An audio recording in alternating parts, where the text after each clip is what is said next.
So where are you holding this?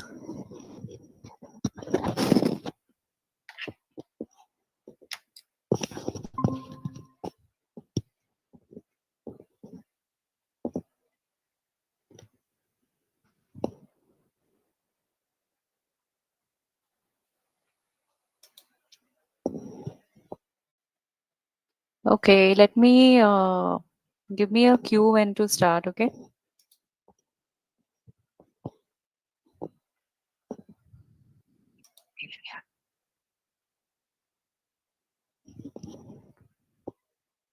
Ma'am, we will be starting shortly.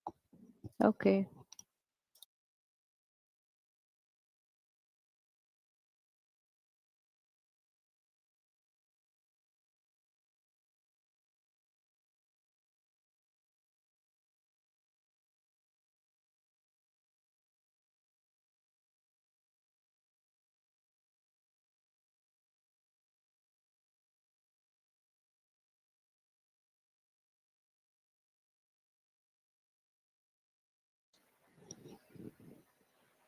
When did Quimica start?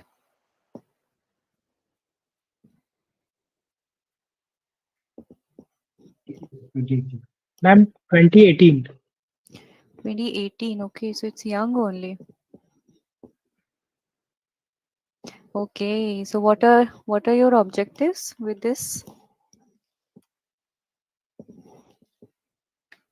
What are the scope of work for Quimica? What Uh, activities do you and do? so, basically, the Quimica sir is the body between the bridge between the opportunities in industries and chemical department. Okay. It also connects with the alumni, like bridge building and all this. And we conduct events like which are basically mind troubling. Okay, means like quizzes, debates, PPT presentations, which give an all round development to the students of every domain. So that's our main motto to develop the chemical engineering students in as well as tech as well as in their core department too. Who is the professor in charge? Ma'am, currently the professor in charge is Dr. Nirupama ma'am and Dr. Ashok Kumar Okay. Banwal sir. Okay, Bandawal sir. So Bandawal sir was there Yes. when we were there. Okay, ma'am. Okay, so who are here? I can see Roshni, Sanskar. Who else? Harsh must be there.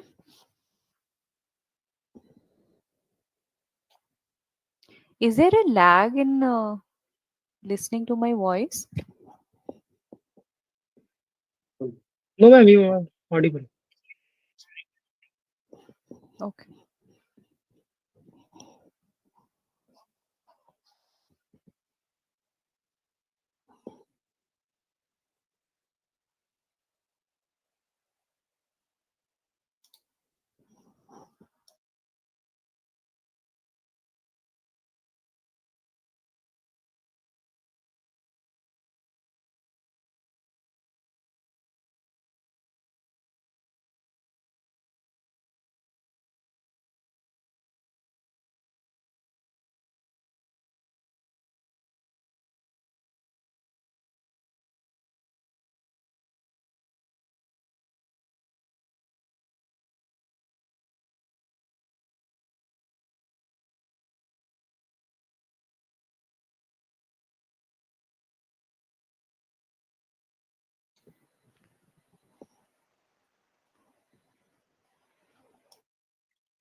Ma'am, we are starting now.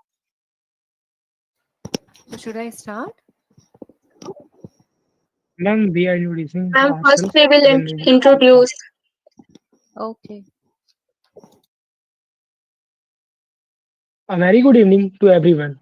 On behalf of the Quimica Society, we warmly welcome you all to today's webinar, part of Quimica 25. We are thrilled to have you join us as we explore the role of chemical engineering in gas processing and pipeline management. Good evening, everyone. This webinar is a unique opportunity to delve into one of the most critical and dynamic areas of chemical engineering. It's a privilege to have such enthusiastic participation today, and we are sure you will leave with valuable insights. To guide us through this fascinating topic, we are honored to welcome our esteemed guest speaker, Sweta Ma'am, Operations Manager at GAIL. Ma'am, your inspiring career in energy management, sustainability, and process optimization has made you a role model for many. Absolutely, Sanskar. Ms. Sweta Rani's expertise in projects like FSPV, electrification, and automation, along with her work in certifications like ISO 50001 and HAZOP, has revolutionized energy management in the oil and gas sector. Ma'am, thank you so much for joining us today. Thank you. It's Before my we privilege. begin, Before we begin, let me briefly outline the webinar structure. First, Sweta ma'am will deliver her talk on the topic, sharing her experiences, challenges, and achievements. Second, we will have then Q&A session where you can ask your questions directly to our esteemed speaker. Third, finally, we will conclude with a vote of thanks. Without any further delay, we are delighted to hand over the virtual stage to Mrs. Sweta ma'am. Ma'am, the floor is all yours. Thank you, Roshni. Thank you, Sanskar. And good evening, everyone. It is always a great privilege. I feel ecstatic to be back at the place where it all started, at least 15 years back. Before I begin, I'll just request both of you to give me a heads up if you can see my screen because I'll be sharing my presentation.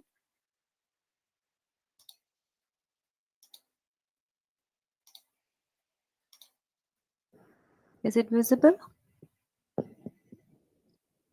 Yes, ma'am. Yes, ma'am.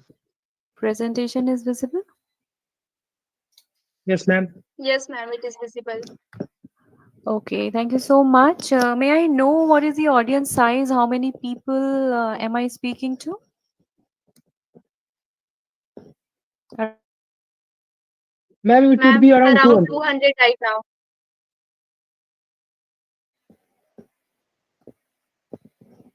Yeah, Roshni, Sanskar. How many people am I speaking to? Ma'am, currently 100 to 200 people are watching us. Okay, that's great. Okay, the reason I ask this question is it is a great responsibility for me because until and unless I know my audience, I will not be able to do justice with what I'm going to deliver for the next 1 hour. Yeah. So, yes, may I know who is speaking?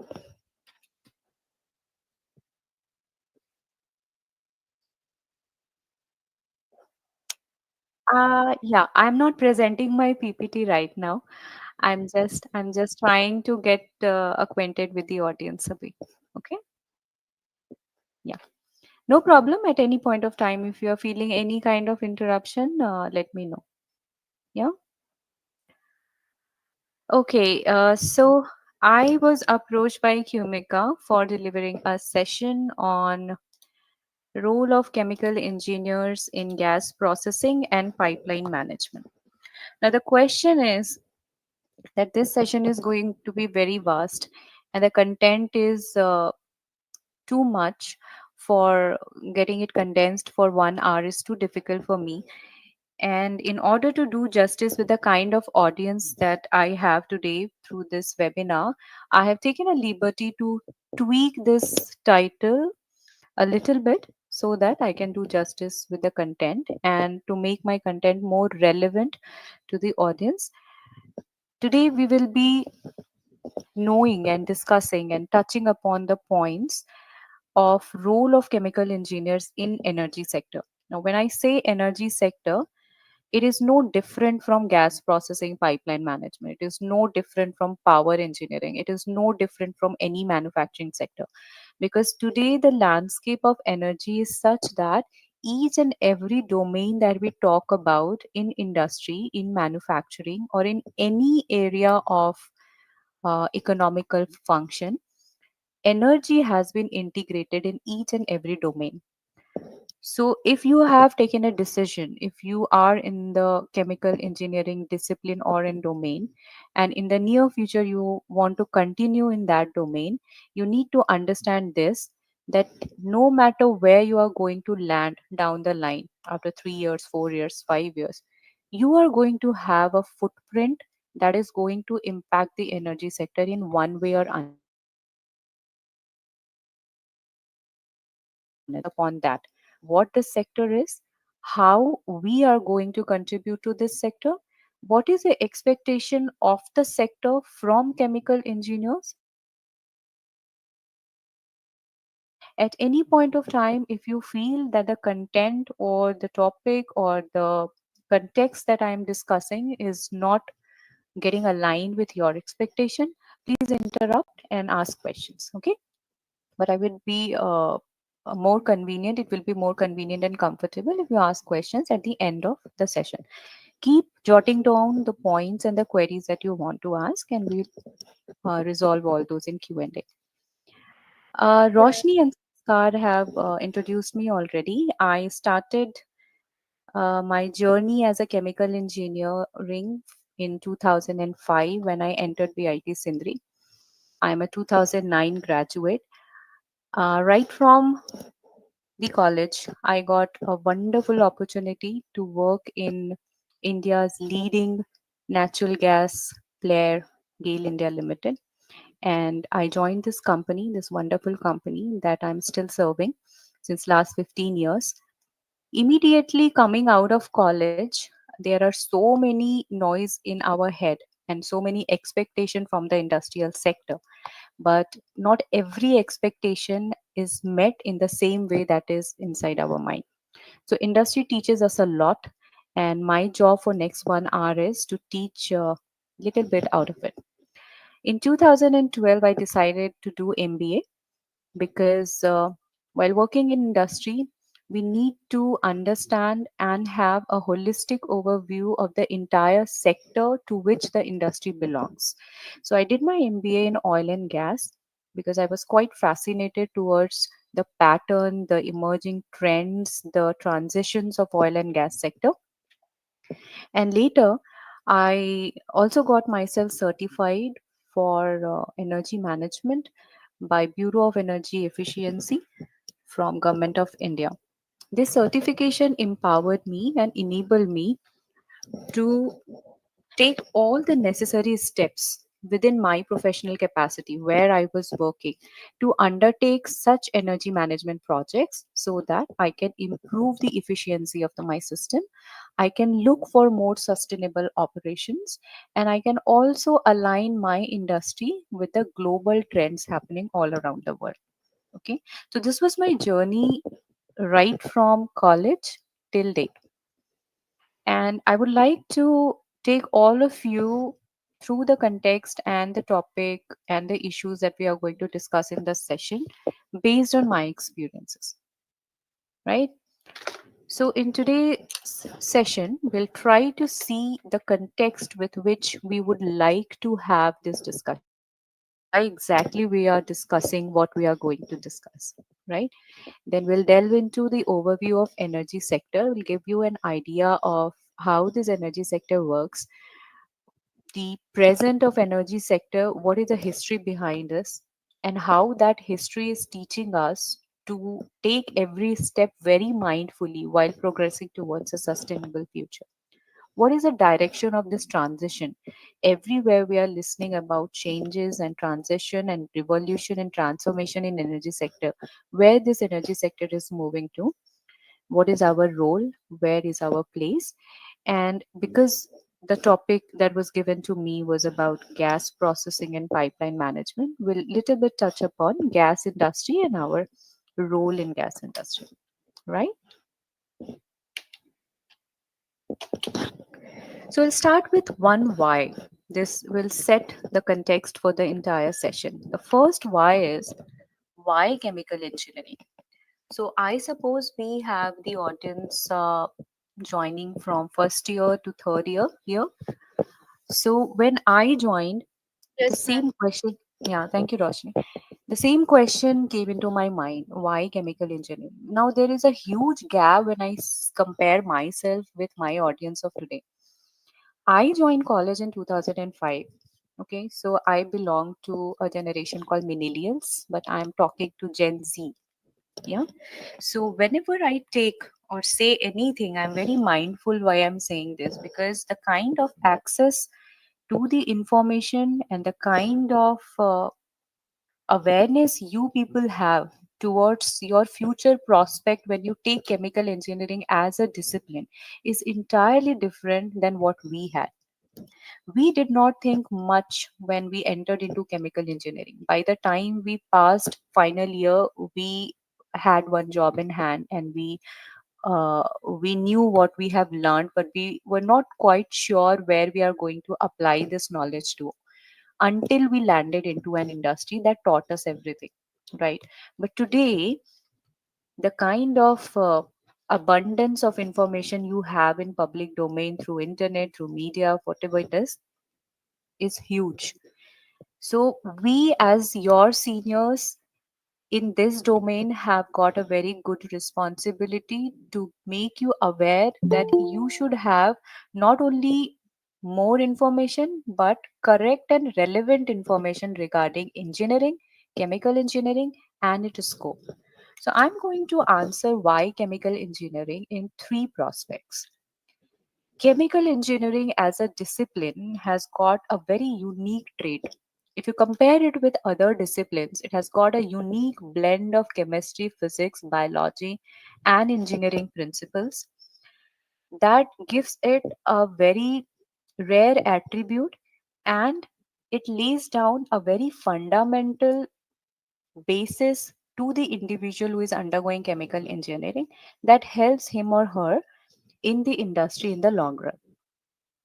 This is a picture that was recently taken last year. It is from my plant where I was working. And behind me, it's a rotary dryer. Those people who are from final year and third year, they must have undergone in their core branches. So, chemical engineering as a discipline, if you do it honestly and with justification, you can land it as a very good and promising career. As a career, a chemical engineer can very well inculcate his or her knowledge in process design and simulation that plays a very important role when we are working inside an industry. You'll also be associated with process control, that is a key factor in running any kind of industry safely and efficiently. You can also venture into product development. For any business to be in the competitive market, it is very important that you keep on exploring, you keep on harnessing and leveraging your capabilities to develop new product line, be it in terms of quality, be it in terms of safety, or whatever it is. You have to keep on exploring new products so that you can have new market verticals and you can have new line of customers. And the most important thing is experimentation and data analysis. Now, it doesn't matter in which industry you are in. Experimentation and data analysis is going to be with you forever, because data is one of the most powerful weapon for every domain, be it industry, be it academia, or everything. But if you know how to handle those data, if you know how to analyze those data, and if you know how to make your decisions based on those data analytics, then you are a very good manager, a very good engineer. So as a career also, chemical engineering plays a very important role. Now, finally, if as a discipline and as a career you have your chemical engineering as your wingman, then you can very well incorporate chemical engineering as a lifestyle. Now, when you are going to work in an industry, you are going to play a very important role in maintaining the safety of the people around you, of the equipments around you, the process around you. And you will be the key person to make sure that whatever inputs you are taking into the process and whatever output you are taking out of the process, the quantity of waste is minimal, so that you ensure that your process is sustainable, it is cost effective, and it is better than your competitors. At the same time, you have to assure that whatever you are producing, you intend to produce, whatever you are designing, it is of top quality, benchmarked against the global best. Yeah. So if these four factors are in your hands, then chemical engineering is also termed as something which can be incorporated as a lifestyle. So, with this context, I'm going to show you a picture. If you can see this picture, somebody can say yes or no. Can you see the picture? Yes, ma'am. Yeah. Yes, ma'am. Okay. So from this, I'm deviating you and taking you towards some other context with which we'll be moving forward. If you look at this picture, just because I'm not physically available with you, if I would have been given a chance to be physically giving this session, I'll be asking you what things come to your mind when you see this picture. So, usually, when I show this picture to my participants, the common answers that come to me when looking at this picture is a bunch of people, maybe confused. Why are they at one place? Behind them is a green meadow, a grassland, blue sky, a kind of landscape everybody would love to go to. But what exactly this picture is trying to say? So, there is a very powerful economic theory called tragedy of commons. Tragedy of commons is a situation, is a kind of condition that depicts that there comes a time when resources are very limited, which are considered as common. Due to the limitation of the resources, the people who are accessing those resources, they intend to generate a selfish nature, and because of that, it leads to overconsumption of resources and depletion of natural resources. So if you see the picture again, you can see the place where the sheep are standing. It is an overgrazed land. There is not a blade of grass available over there, right? So if you consider grass as a resource, which is definitely a food resource for these group of sheep, if it is a resource, then definitely it was a very limited resource for this huge population of sheep. And because it was limited, this entire population of sheep consumed that resource till the time that no resource is now available for further consumption. So, this is called tragedy of common.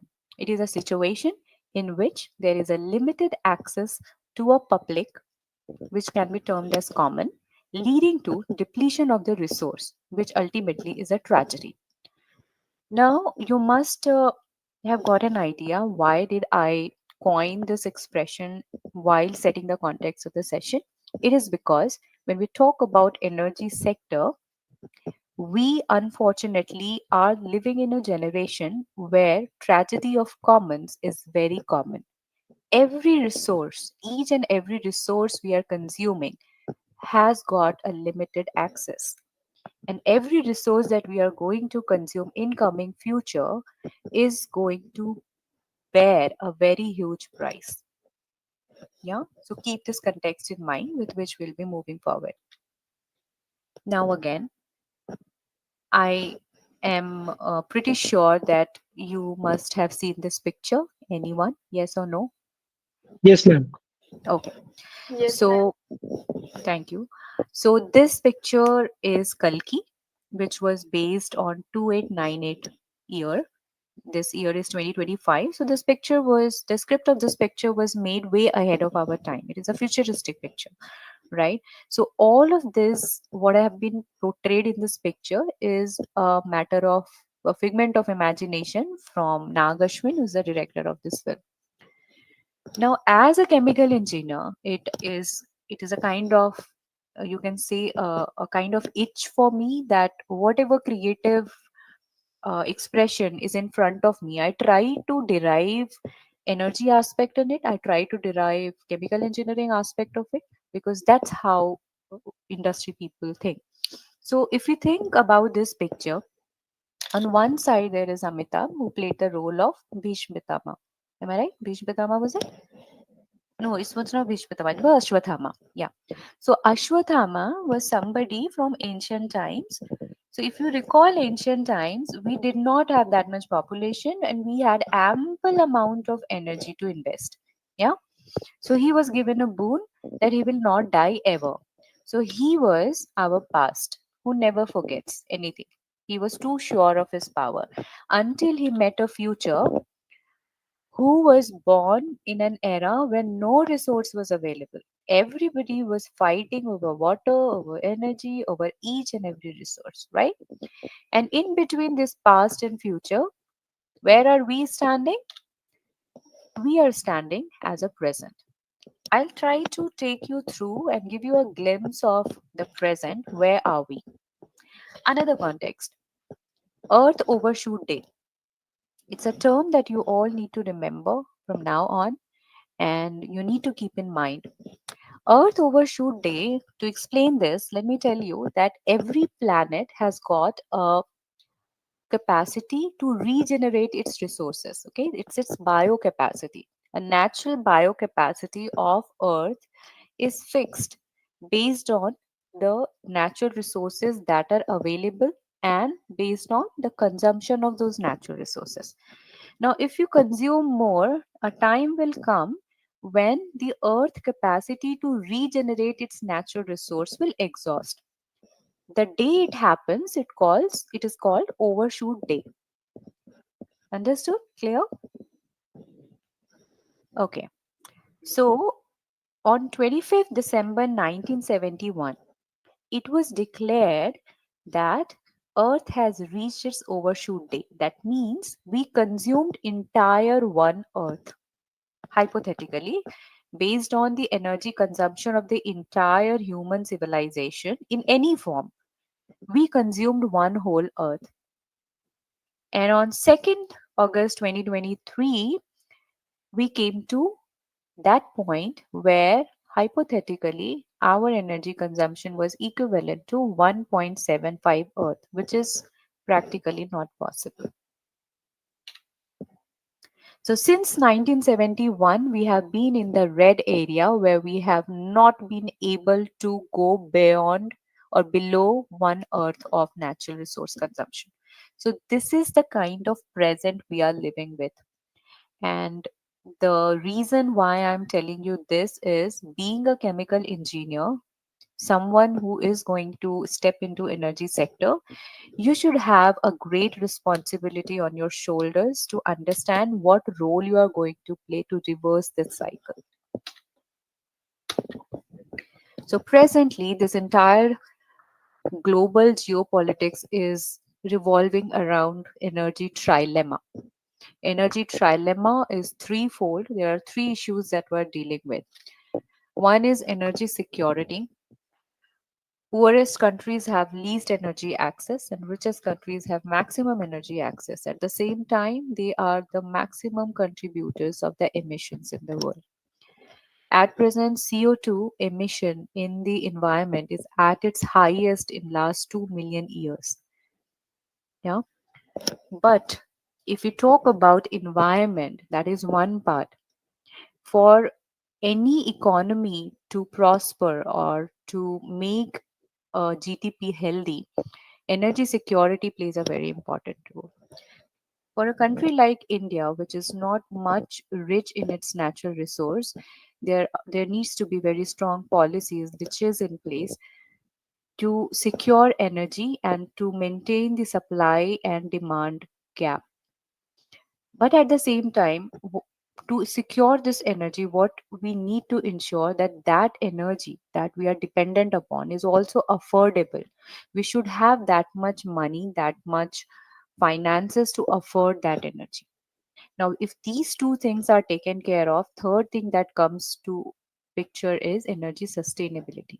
Now we have secured the energy, we have made it affordable, but is it sustainable for our coming generation?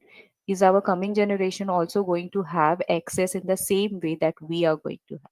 So with this energy trilemma, entire energy sector is working right now. Okay, so time to talk about some basics. So the reason I'm telling you more about energy sector is twofold. First, I belong to energy sector, so I'm talking of my experience. Every session, everything that I'm going to discuss is based on my personal experience. And second, chemical engineers are going to play a very important role in energy sector. So they need to understand the basics of energy, the history of energy, the present of energy, and the future of energy, right? And they also need to understand how entire system is going to be highly integrated and interlinked with each other. So everybody knows that energy is a quantitative property of a system, right?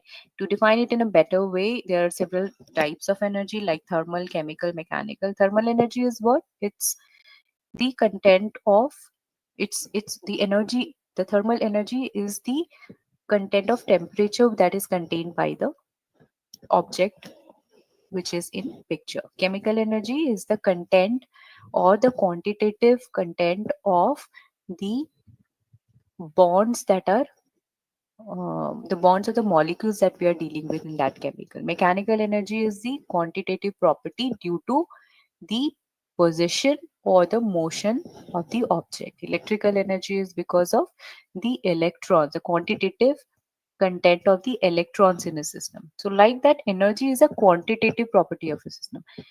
Why I'm emphasizing on a quantitative property of a system? Because quantitative means it can be measured, and there is this is the basic rule of any system. Before you can have more experimentative attitude or exploring attitude in a system, you need to measure the quantity of energy in a particular system. We'll try to understand it in a better way. Now, there are three laws of thermodynamics that you must have heard. These are the basics. The first law says that the total amount of energy in the universe is constant, right? So, first law says that we cannot create energy, we can only transform one form of energy into another. Second law says the disorder in the universe always increases with time.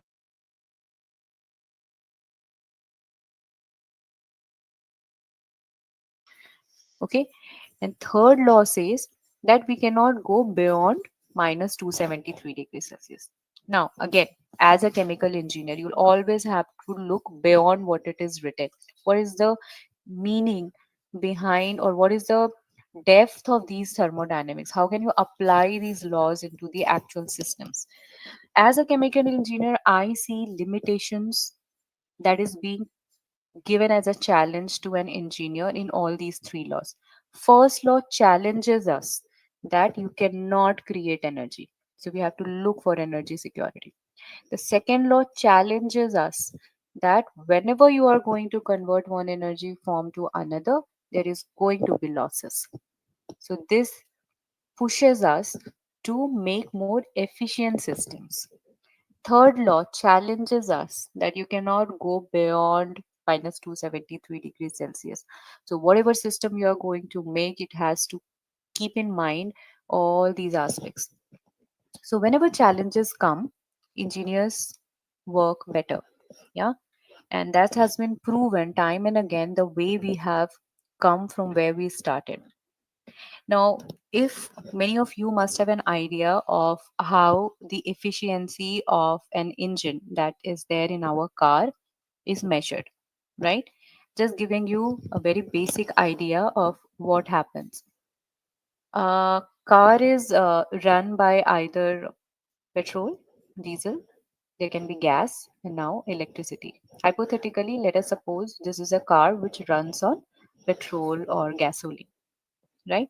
So you have got a chemical energy to start with. The energy that is there in the petrol in the form of its calorific value is the chemical energy. Now, when you kickstart, what happens? That fuel is burnt and a combustion happens. So, chemical energy gets converted into thermal energy. So, due to thermal energy, there is an increase in temperature, And due to increase in temperature, the molecules inside your chamber, they expand.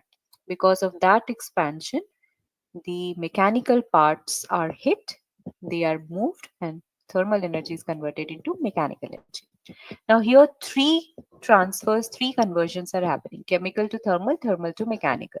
So, definitely there will be losses. My question here is, what do you think at the final output? What will be the efficiency, or what is the ideal or an average efficiency of a car system that we just discussed? Any random answer from anyone. We started with chemical energy, here we are 100. But at the end of final output, when the car is running, what is the efficiency of this system? Is it 80%, 90%, 70%, 60%, 50%? What is the average usual in usual cars? What is the global average? Anyone? Ma'am, Hmm. ma'am, it may be 60%. Okay, I got one answer, 60%. Anyone else? I'll take just one answer, then I'll listen. It would be 70 to 80%. Okay. So, again, you people are living in Kalki age. Might be possible that you are so good engineers that you build a car system where efficiency is 60% to 70 to 80%. Ideally, on an average, it is not more than 30 to 35% in any of the cars. So, the major takeaway from this is no matter what, best of the best systems, because of these laws and because of uh, the stage that we have reached in engineering advancement, we have come to this part only that we could achieve only 30 to 35% of efficiency in this kind of a system, right? So this was an example of one kind of engineering system which we utilize on day to day basis. But when you come to industry, there are so many complicated and complex systems that you will be working with. You can work with very simple system, as simple as a pump, to something more complex like a distillation system. Yeah. So you have to measure efficiency at each and every point. Before measuring efficiency, you have to measure energy at each and every point. And at all these places, the cognizance, the considerations, the understanding of a chemical engineer plays a very important role. Okay. So this is a picture that was taken from 2012. Something very big and very disastrous happened in 2012 in India. You all must be, I don't know, you would have been born or not. Must have been very small at that time. We were working in industry, but something very big happened. Anyone who must have heard from their family members or something what happened? Looking at these pictures, anything that triggers to anyone? Ma'am, Bhopal gas tragedy. Which tragedy? Bhopal Bhopal gas. gas. Beta Bhopal gas tragedy happened back in 1980s. Okay, so it is not that. It happened in 2012. I'll tell you. In 2012, India experienced world's biggest blackout history.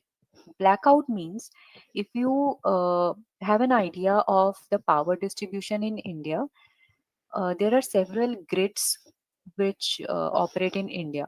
Okay, those grids are connected and they distribute power to different states of country. Okay, so at the time of there are seasonal demand and supply scenarios because of the season the consumption of power increases and decreases in India. And in India, summer, when summer is at its peak, power consumption goes very high. So at that time, such kind of situations may occur.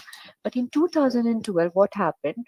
Many of the grids in northern India they completely blacked out, and entire infrastructure stopped. The trains stopped, the metro stopped, industries, the running plant they just got shut down. 600 million people got affected, which contributes to 9% of world population across 22 states, and 32 gigawatt of power got offline for 1.5 days. It happened, if I remember it correctly, it was 30th and 31st July when it happened. The reason I'm quoting this incident particularly in the context of energy is because it was one of the face lifting events that opened the eyes of many, because it was a kind which was unprecedented. It never happened at such a huge magnitude before in India. We understood the importance and our over dependence on energy. Everything that is happening today is because of energy. And if power is not available, everything will stop. So, energy is the backbone of a modern economy, starting with self. If I am speaking and giving a session to you, it is because of the metabolic energy that is happening inside my body. Yeah. When you are going to college, when you are going to work, it's your individual capacity and efficiency with which you are going to work. Okay. When you talk about national economy, it's per capita consumption of every individual in the country that is going to play a very important role in maintaining the GDP, in maintaining the states and communities, and in maintaining the national economy. So that is how and that is why energy is so important. So we'll now try to understand how and when it became so important, and how the journey of energy has been since last 1 or 2 century. Okay. So, if you all can remember, the first form of energy to which humankind was exposed to, what was it? It was a it was a an accidental rubbing of stones or rubbing of stick that exposed a caveman to fire. He For him fire Yes, ma'am. was, yeah, for him fire was a kind of element that was never seen before. For years together, he used fire as something that helped him in cooking, maybe in scaring animals. But for years, his intellectual capacity did not increase to that level that he could use it as an energy source. Uh, Record says that it was around 3000 BC when humankind utilized a different kind of energy source, which was muscle energy. When we started domesticating animals like mules, horses, and oxen. And it is very interesting. There's so many stories inside. When you go deep into energy and you go deep into any subject, you'll find so many stories which inspire and which will give you an insight of how the things have evolved. You must have heard of a unit called horsepower. Yeah. Yes, ma'am. Yes, ma'am. Okay. So horsepower. Now you can relate where this unit must have come from. So when we domesticated horses, for animal power like mules, horses, and oxen, these kind of energy units also used to come into picture, because these are some of the ancient and primitive sources of energy that humankind utilized. Solar power was also utilized. This is a scripture from Egypt. But solar power was not utilized, for generation of electricity or something. It was utilized for day-to-day activities like crop harvesting or desalination or water heating. It was 1400 BC when people utilized wind power to harness this power for sailboats and windmills. In 1000 BC, early use of wood and coal as a fuel has been evidenced. Now, somewhere down the line, there is a place in Greece called Delphi. Okay, and Oracle of Delphi is very famous. It's a mythological story. A brief that I would like to say, and I'll then tell you why I'm saying what context I'm trying to convey here. So, Oracle of Delphi. Oracle means something which is predicted. Okay, and Delphi is a place which was a center of trade in Greece. So many people from different areas used to come through sea and come here to meet a priestess. Priestess is someone who is very revered and she was supposed to give predictions and prophecies to people. So this priestess was known as Pythia. Okay, Pythia. Can you see the picture? Yes, ma'am. Okay. Yes, So as you can see, this priestess is sitting at a position, and whenever there was a particular time when she used to come and sit here, then blue fumes would come. Her face would become blue. Her lips would become blue. She would give a characteristic of hallucination, and she'll start saying things which people used to take as prophecies. For years together, this happened. Later on, people and scientists and explorers and those who tried to get into the scientific explanation of all this, they tried to explain it in a way that this was nothing but a seepage of gas from the earth reserve. Okay, so if you people who are aware, gas is a combination of hydrocarbons. Okay, hydrocarbon is combination of hydrogen and carbon atoms, right? So gas can comprise of C1, C2, C3, C4 based on the composition and the formation of the gas. So because of the C2 content in the gas, the color of the gas is blue, and because of the nature of the gas, her lips would get blue, and because gas is always toxic, and if it is in the direct contact for a long time, you'll get hallucinated. And because of all these things, this priestess used to display those kind of nature. The reason I'm telling you this story is for years together, humankind, because of these kind of superstitions and non-scientific beliefs, have always wasted natural reserves, the valuable natural reserves, and unless they were tapped into. It was 500 BC when it was evidence that China used commercially for the first time gas for the first time through transportation in a small pipeline. So in China, bamboos are very common. So they used a bamboo in a domestic kitchen to transport to a very small distance gas from one place to another place. So for years together, we have been already losing our natural resource, and now we are in a condition that not only we have to secure energy at our pockets, we also have to sustain it for our coming generation.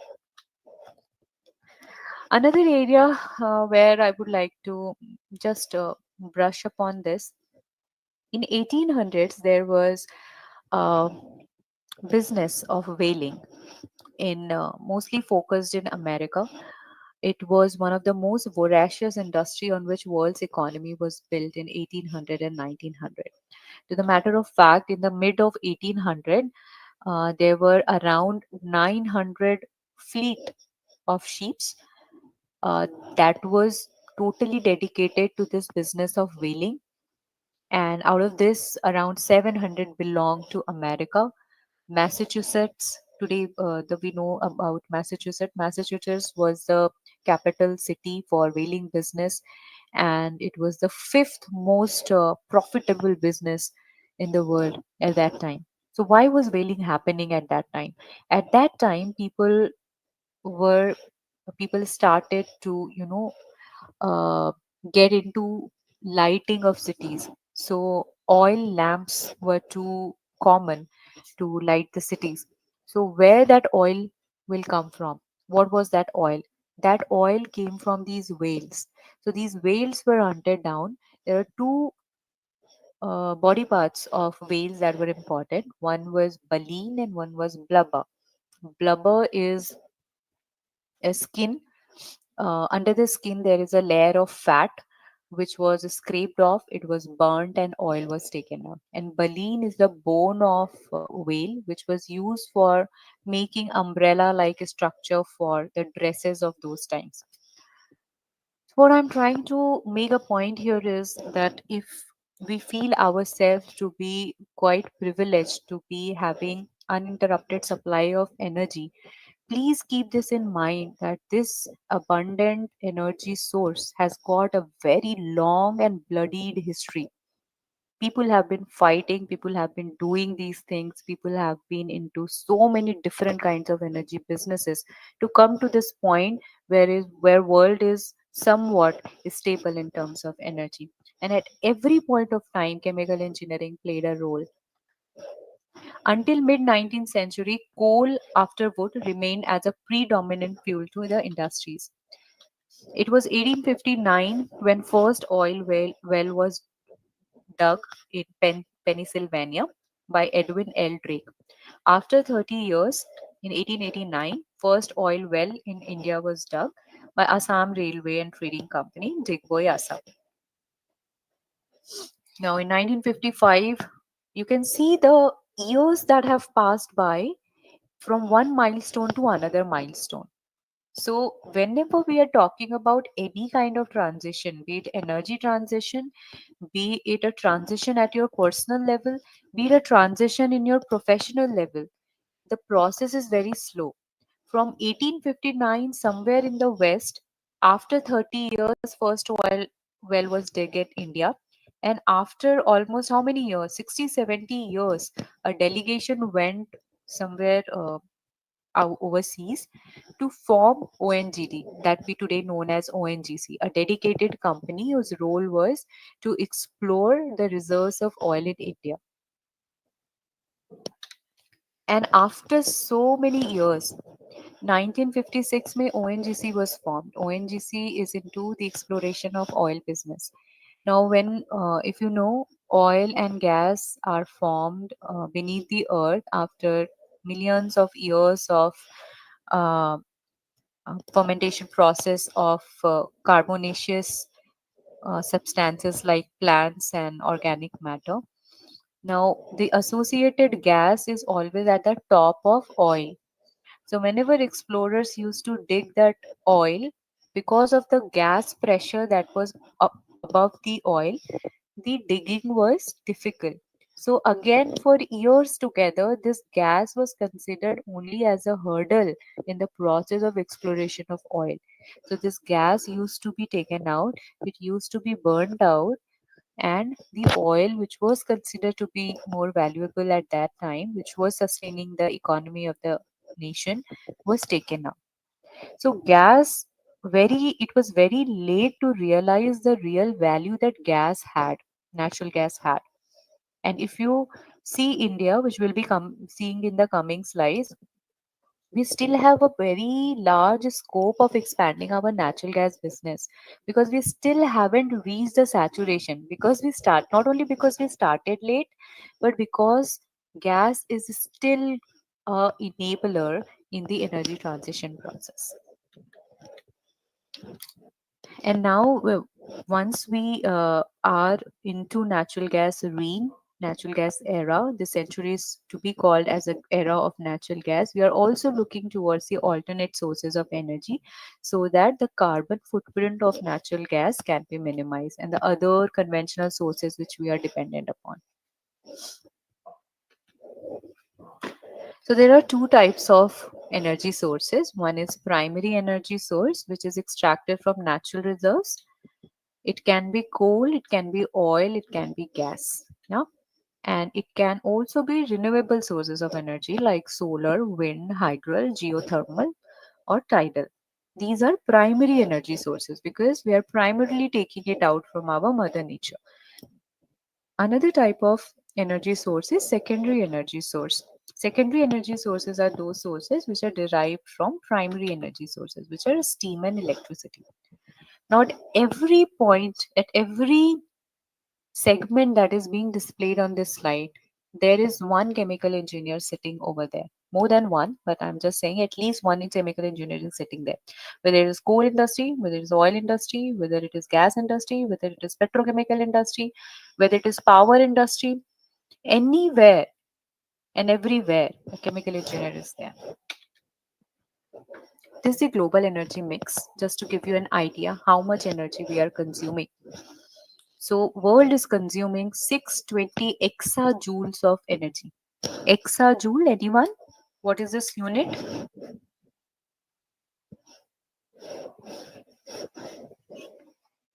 I have no idea about it. 10 to the power how much? 10 to the power 18. Okay. So joules you understand, I suppose. Means I'm taking this, not asking, but I know that you know joules, right? So 620 exajoules of energy is the energy appetite of the world. Out of this, 32% is being contributed by coal, 26% by natural gas, and around 23% of the energy is being provided by oil. What does it say? It says that even now, world is dependent upon 85% of non-renewable sources of energy. That is coal, oil, and gas. These are three prominent energy sources. Okay. Another term that you need to understand, just to have an idea that how long and what is the necessity of moving towards alternate sources of energy. So there is R by P ratio for every energy source.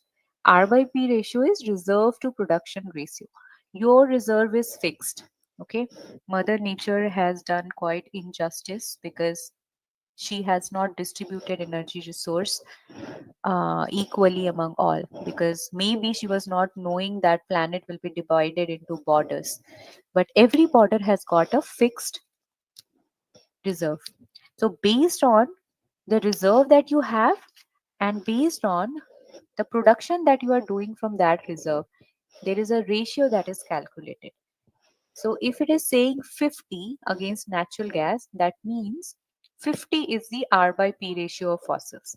Indirectly, it means natural gas is going to be with us for next 50 years, right? Oil is going to be with us for only 54 years. Coal is going to be with us for a longer time. Yeah. So what will happen after 50 years? That we need to understand. Okay, so if we see the global energy mix, who is consuming how much? So 47% of this energy is being consumed by dominating economies of China, India, Indonesia, Japan, and South Korea. So India is the third largest energy consumer in the world after China and USA. What does it say? It says that India has got a huge scope in energy consumption. And when you are energy consumer, you are at the receiving end, you also have to pay a price. So where is the way out? You have to be more efficient. You have to be better chemical engineers to build more efficient systems so that if you cannot reduce your energy consumption, at least you can increase the efficiency of that consumption, right? Now, coming to natural gas, this is the look at the pie chart. This is the energy mix of India. So, coal contributes around 58%, oil contributes 30%, and gas is around 6.7%. It's written 8.8%, but presently it is 6.7%. This is of 2023, the current is 6.7%. Now, Indian government has given a target to increase this gas mix in India's pie from 6% to 15%. So, whenever a target is given, whenever your approach is target driven, it always become easy because you get a direction where you have to go, till what limit you have to make efforts, and you also start looking for options where you can explore your gas business. So from 6-7% to 15%, definitely we have to increase the natural gas consumption. For increasing the natural gas consumption, we have to lay the infrastructure. For making the infrastructure, we need better designers, better manpower, skilled manpower, knowledgeable manpower. We need better engineers. This is another depiction of sector wise energy consumption. So industry contributes to 43% of total energy consumption. Presently you are studying in college, but down the line you all are going to be consumed in industry. By industry, it can be core manufacturing, it can be software, it can be anything, but industry overall contributes 43% of total energy consumption. So each one of us is responsible and is having a footprint in this 43%.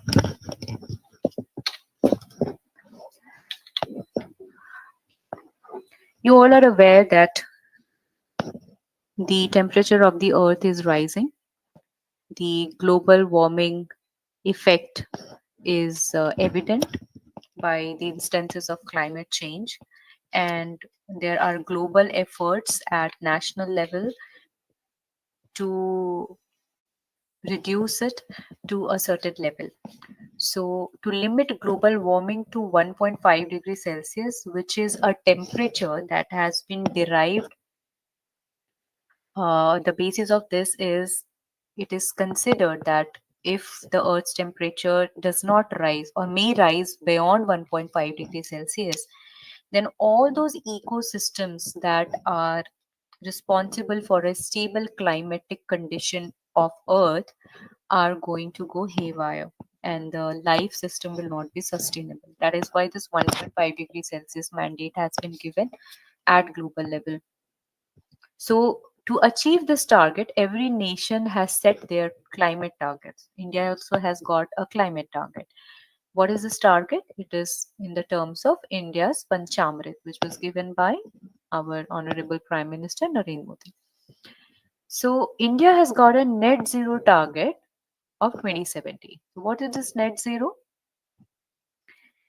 Every energy resource that we are using, primarily coal, oil, and gas, say, has got a global warming potential. Whatever processes we are using, whatever processes we are deploying by using these kind of fuels, we are releasing something in the environment, and that something has got a global warming potential, which is measured in terms of CO2, yeah, in terms of carbon. So the carbon footprint of the industry, and combine all the industry, the carbon footprint of India as a nation is something, it's a figure. Now that figure needs to be zeroed down by 2070. So how will it happen? We cannot stop the production, we cannot stop the industry, we cannot just stop using natural resources, right? So what we will do to compensate this release of carbon because of our activities? We will make efforts to offset those. We will make efforts so that whatever bad we are doing to the environment, the equal amount of good is being done. So for doing all these things, there are few targets that have been set. For example, by 2030, non-fossil energy capacity will reach 500 gigawatt.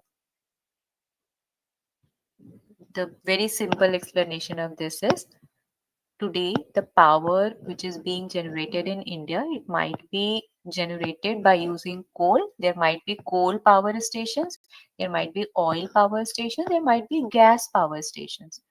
So whose carbon footprint will be highest? Coal will be highest, right? But if we replace all these fuels by renewable energy sources, if we generate electricity using solar, if we generate electricity using wind, then definitely our carbon footprint will be zero.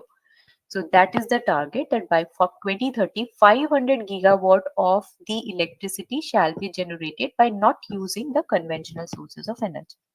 Like that, there are different targets, like renewable energy will meet 50% of its energy needs by 2030. We will reduce carbon intensity by 45% by 2030. Will reduce carbon emissions by 1 billion tons by 2030. At this point, you are not going to directly contribute to these targets. You are at a place where you are studying about these concepts. My only submission at this point of time is whatever you are studying, whatever concepts you are trying to understand, do it with full justice. Try to come out of the college as the best possible engineer you can, then enter into industry, and then you will have a journey of so much excitement, because whatever you have read, you're going to apply it in industry, you're going to be beyond your expectations, and then your contribution will going to matter. So India has, I already said, has set a target to raise the share of natural gas in the energy mix to 15% by 2030. Right now, our consumption is somewhere around 66,000 standard cubic meter. So India ranks 29th in gas production while 14th in gas consumption. You can see the gap between production and consumption. We rank 29th in gas production, but 14th in gas consumption. So, gas production, most of the things are not in our hands. We are dependent upon imports. But for gas consumption, if we are going to increase the mix by 15%, we can increase it, right? At present, these are the major players in the gas pipeline, Indian gas pipeline infrastructure business. Around 24,000 kilometers of natural gas pipeline is functional. Many of uh, the pipelines are under commissioning and project stage. So, why do we need natural gas pipeline? Natural gas pipeline enabled us. So, in 1984, a company called GAIL was formed. So, when a gas company is there, gas company has got a responsibility, and it is entrusted with a responsibility to lay a strong infrastructure of gas all across the nation. You must remember, and you must be aware that long back we used to have LPG cylinders in our house, but many of the cities now have got PNG connection. There is a pipeline that comes into your kitchen and then you access that gas. Why this was required? Not only LPG is heavier than natural gas that is coming through pipeline in your home. Not only there is a safety factor, but there is also an energy factor in it, right? So this is called city gas distribution. Every city needs to be connected with a network of gas. Okay, not very long back, every vehicle used to run on petrol and very long back on diesel. But many of the vehicles and automobile industry has also come up with the technological transformation that we are running on CNG. We are not only helping curb the limits of pollution, but we are also improving on energy front.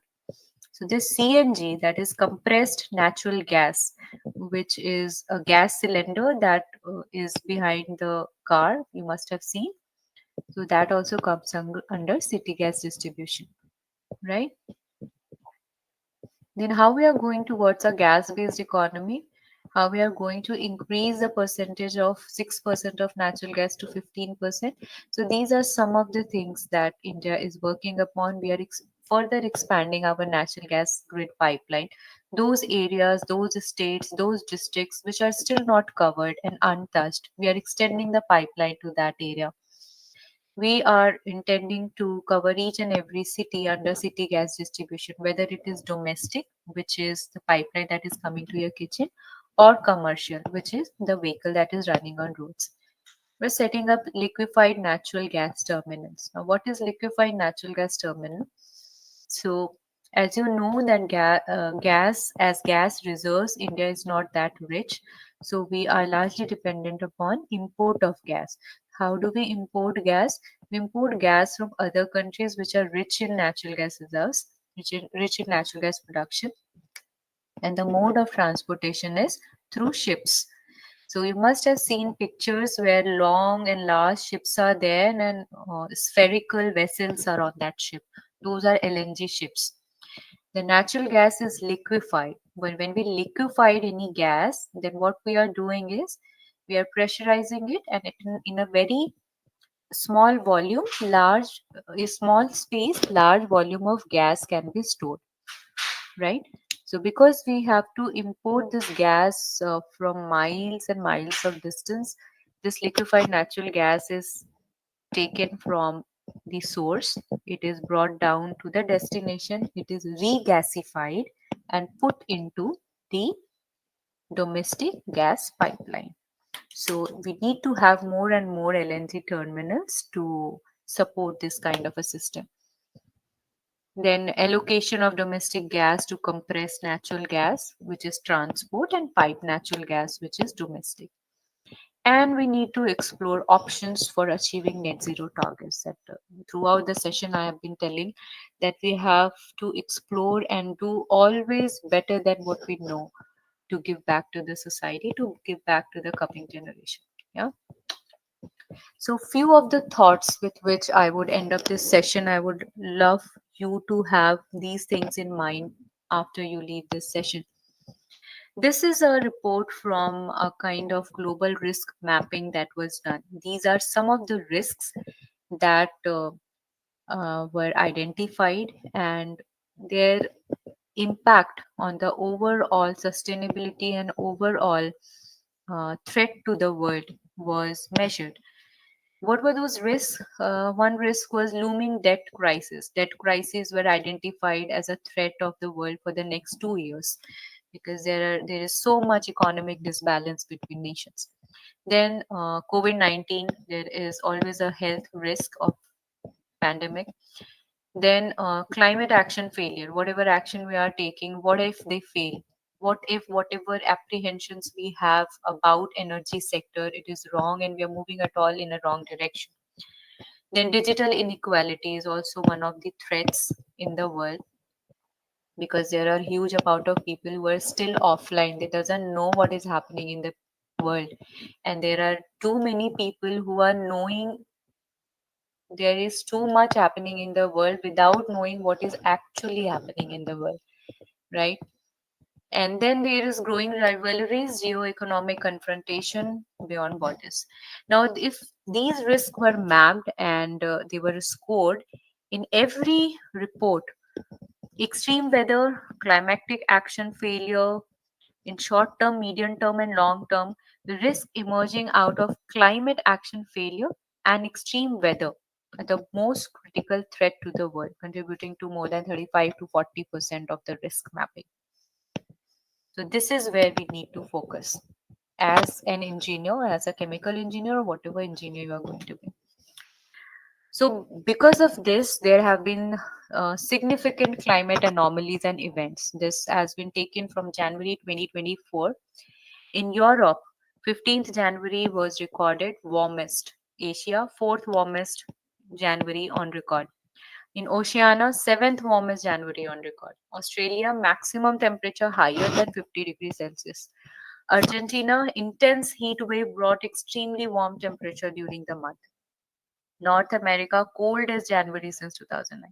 So all these superlative events are happening all around the world. That is an evidence of the reports and the findings that are happening all around the world that this is the time where we need to take action. We can only take action when we are fully prepared. So these are some of the global commitments. I told you that India has got a global commitment of net zero target by 2070. That means by 2070, we will be a nation who will not be contributing to the environment. Yeah. So likewise, there are different targets for different nations. Like European Union has taken it by 2050, China has taken 2060, Japan has taken 2040, 2050, USA 2050, UK 2050. And every nation is doing so much in this direction. The concluding slide is this. Honorable Prime Minister has launched Vikshit Bharat 2047, Voice of Youth on 11 December 2023. So by 2047, we need to be a developed nation. And what is going to be the key levers that we need to be aligned with? The chemical industry is expected to grow to US $300 billion by 2025 and US $1 trillion by 2040. This is what going to be the size of chemical industry. Our net zero aspirations are focused on making core sector green because undoubtedly, core sector is also the most contributing factor towards the carbon footprint. Therefore, the more focus is on the core sector, and there is more need of skilled manpower to be facilitating the core sector for achieving the net zero aspirations. So I hope that we all, not just because we share the same fraternity, but we have started with a very good beginning. Chemical engineering, if you have taken it as a discipline, that means you have taken a very good start. So, with this hope that this start ends and concludes in a very better way, I hope every one of you land very nicely and work towards maintaining the energy aspiration of this nation. So, thank you so much for the opportunity. And this was all from my side. And I'll be happy to answer your questions. Thank you so much, ma'am, for such an enlightening session. Your journey and insights into gas processing and energy have truly inspired us all. Thank you, Rashni. Now we move to the Q&A session. Participants, if you have any questions, please feel free to type them in the chat box or use the raise hand feature to ask directly.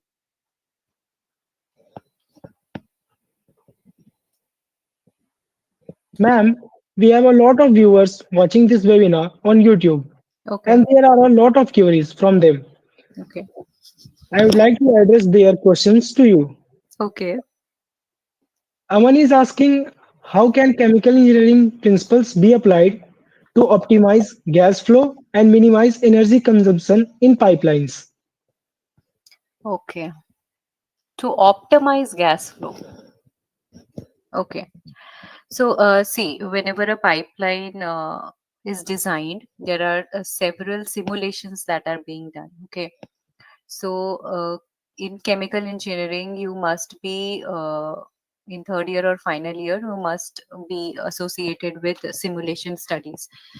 So, in simulation, what we do is we try to see what best we can do in kind of reducing the pressure drop, what best we can do by optimizing the dia of the pipeline, the thickness of the pipeline, by keeping in mind how much distance we need to keep in mind from where is the source destination, where is the source, where is the destination, how many bends are there, what are the terrains that that pipeline is going to cross, what are the different landscape it is going to cross, whether it is a hill, then the entire pressure drop profile will change, whether it is under a river, then another pressure profile will be created.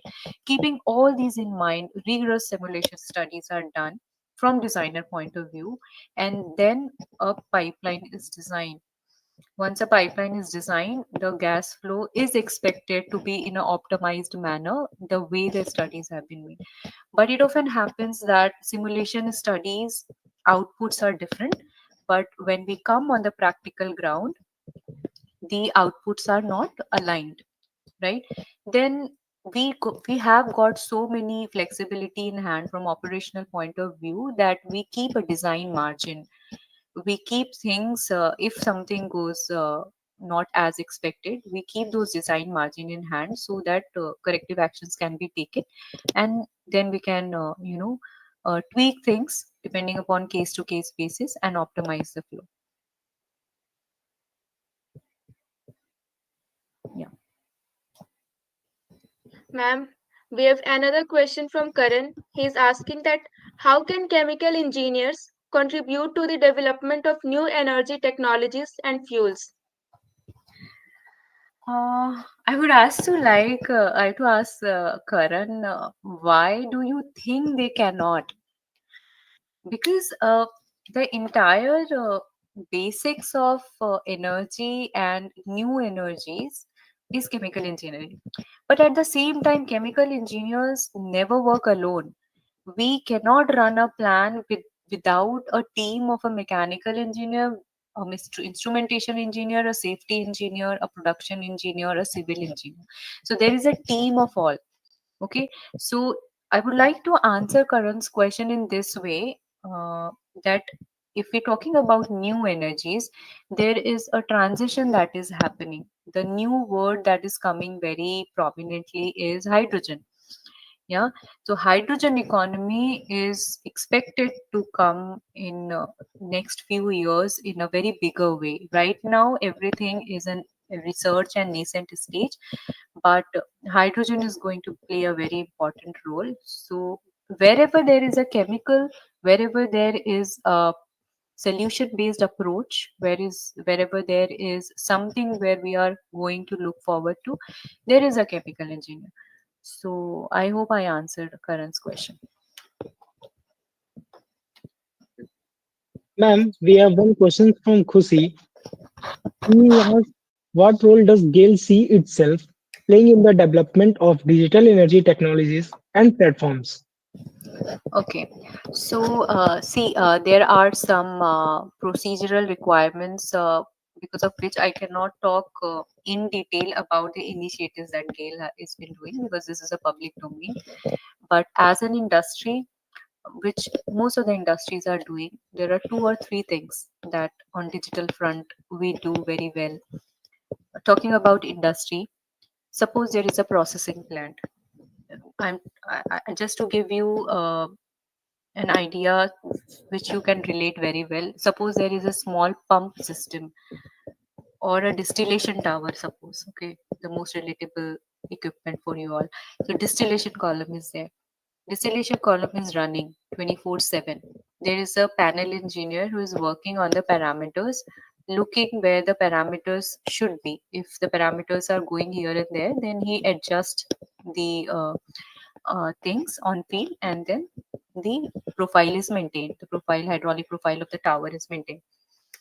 Now, what if we make a digital twin of that distillation tower? By digital twin, we mean we will make a simulation model. Okay, it will be a model, and the inputs which are actually coming from the field, those inputs will be given to the simulation model, and from that simulation model, the output will come. Now, that output can be either desirable or not desirable.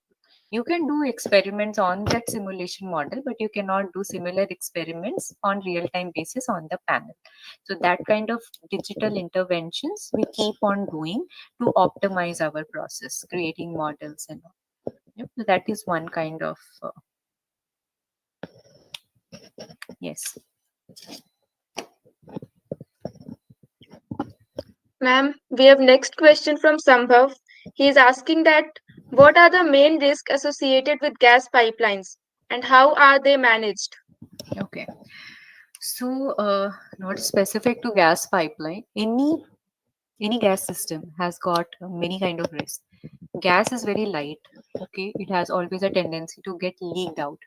Okay, so whenever there will be an interruption, there will be a possibility of leaking out. And when there will be an interruption, so if you see the configuration of a pipeline, a long pipeline can be joined by flanges. You know about flanges? I'm not sure because I didn't know when I was in college what a flange is and how it looked like. So, if suppose there is a 1 kilometer pipeline, so there are two ways of laying that pipeline. Either you can fabricate that one kilometer of pipeline. You take a metal sheet and you fabricate it till 1 kilometer of pipeline. Okay, or you make 100 meters of small pieces and you join them. Yeah. So the process of joining can be either you weld those pipelines or you join them using some kind of a joiner. So that joiner is a flange. Okay. So the moment you created a flange or you weld, there is always a possibility that that weld will leak, or there will be a hole in a leak, or that there will be a leakage across that flange. So first hazard is leakage of gas. Yeah. So whenever a gas is leaked, how do we detect? There are gas detectors. For big infrastructure like kilometers and kilometers of pipeline, we have a SCADA. SCADA means satellite based supervision of pipelines, so that whatever leakage is there, that can be identified in a real time basis. The major hazard associated with a pipeline is its failure. Because of its failure, leakage of gas. Because of leakage, it can be uncontrolled leakage that can lead to massive fire, and that fire can either be contained or it can, the risk can be escalated. So that is one big risk.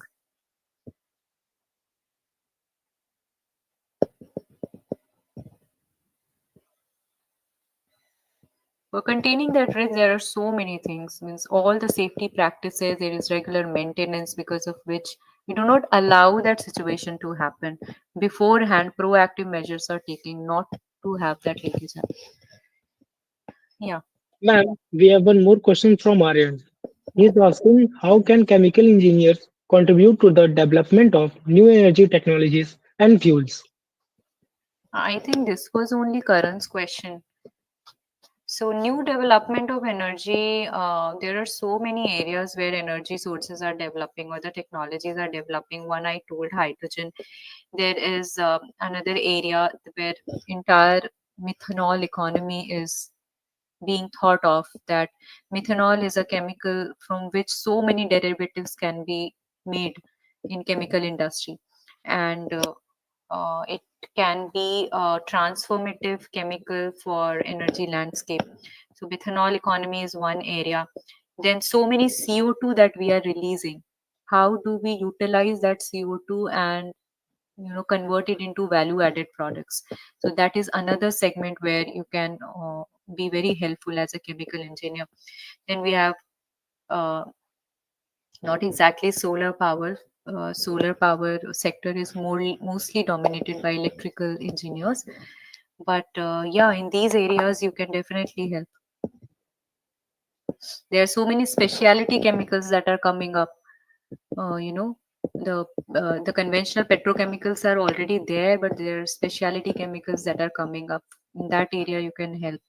In the fuel cell industry you can help. There are so many areas you can help your presence. Yeah. Thank you, ma'am. Ma'am, actually, due to shortage of time, we cannot discuss all the questions. So now we would move to the vote of thanks. We would like to call Nirupama ma'am to give vote of thanks. Uh, Good evening, everyone. Am I audible? Hello. Yes, Yes, ma'am, Am ma'am. you I are. Yes, ma'am. okay? Okay. Good evening, everyone. It is my pleasure and honor to extend a heartfelt vote of thanks on behalf of all of us to our esteemed speaker, Mrs. Sweta Rani, for delivering such an insightful and inspiring session on the scope of chemical engineering.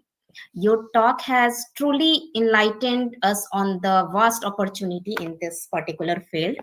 Your valuable insight have not only broadened our perspective but have also motivated our students to explore the diverse career path that chemical engineering offers. Your discussion has truly deepened our understanding of how play a crucial role in the economic growth, technological advancement, and national security as well. The way you highlighted the importance of sustainable energy sources and resources management and global challenges of the energy security was really an eye opening. We sincerely appreciate the time and the effort you made and how you share your experiences and expertise with us. Your knowledge and enthusiasm have left a lasting impact, and we are grateful for the opportunity to learn from you. And a special thanks to all our organizing and organizers and participants for making this event successful. We look forward to more such engaging session in the future. Once again, thank you, Mrs. Swetarani, for this enlightening session. We hope to have the pleasure of hosting you again in the future. Thank you so much. Thank you so much. It was my pleasure. Pleasure was, reciprocal from my side, and it is always so nice to talk to people. I'm seeing myself over there. 15 years back. So we wouldn't have this kind of opportunity, but you people are in a very good time having access to all this. I'm still sitting in office, so this kind of commitment I am leaving you with, and I'm hopeful that whenever you join company, whenever your company needs you, you have to be there. Be like a chemical engineer. Thank you so much, everyone. Thank you. Thank you so much, ma'am. Thank you. Should I sign off? No, I'm actually now I'd like to call my team members to present a token of love. Arey wah, token of love. Thank you so much. Ah, thank you so much. Thank you, ma'am. Thank you. Lovely talking to Thank all you of you. so much, ma'am, for joining us today. Thank you, Thank you, Roshni. Thank Sweta. you, Sanskar. Thank you, Nirupma ma'am. Thank you. Thank you so much. Okay, I'm signing out then. Okay, ma'am, sure. Yes, Okay. Have a ma'am. good night. Thank you. Have a good night, all.